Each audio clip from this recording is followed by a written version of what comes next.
I've got 32 degrees. 32 degrees.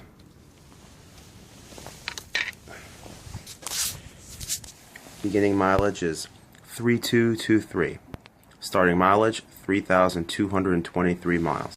Why is it that we don't seem to be able to adjust ourselves to the physical environment without destroying it? Why is it that in a way this culture represents in a unique fashion the law of diminishing returns, that our success is a failure, that we are building up, in other words, an enormous technological civilization which seems to promise the fulfillment of every wish almost at the touch of a button. And yet, as in so many fairy tales, when the wishes finally materialize, they're like fairy gold. They're not really material at all. In other words, so many of our products, our cars, our homes, our clothing, our food, it looks as if it were really the instant creation of pure thought. That is to say, it is thoroughly insubstantial, lacking in what the connoisseur of wine calls body. And in so many other ways, the riches that we produce are ephemeral. And as a result of that, we're frustrated. We're terribly frustrated. We feel that the only thing is to go on getting more and more. And as a result of that, the whole landscape begins to look like the nursery of a spoiled child who's got too many toys and is bored with them and throws them away as fast as he gets them, plays them for a few minutes. Also, we're dedicated to a tremendous war on the basic material dimensions of time and space. We want to obliterate their limitations.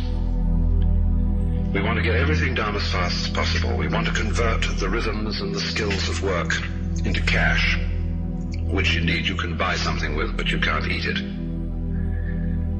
And then rush home to get away from work and begin the real business of life, to enjoy ourselves. You know, for the vast majority of American families, what seems to be the real point of life, what you rush home to get to, is to watch an electronic reproduction of life. You can't touch it. It doesn't smell, and it has no taste. You might think that people getting home to the real point of life in a robust material culture would go home to a colossal banquet or an orgy of lovemaking or a riot of music and dancing. But nothing of the kind. It turns out to be this purely passive contemplation of a twittering screen.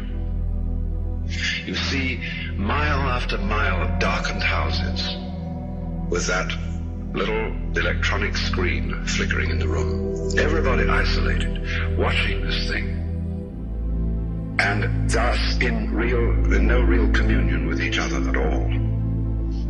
And this isolation of people into a private world of their own is really the creation of a mindless crowd.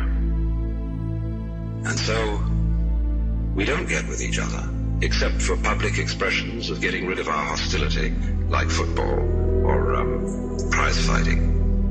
And even in the spectacles one sees on this television, it's perfectly proper to exhibit people slugging and slaying each other, but oh dear no, not people loving each other, except in a rather restrained way.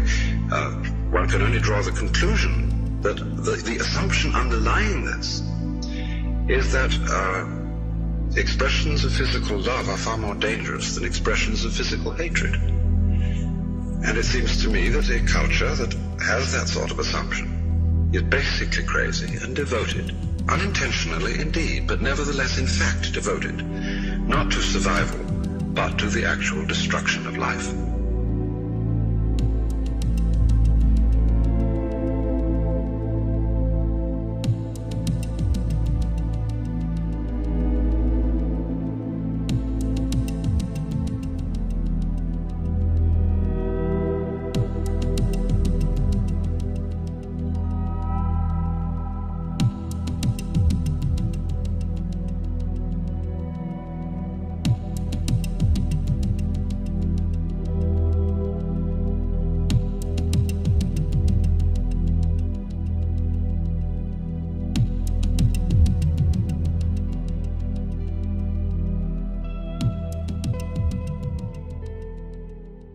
Ending mileage, 3,258.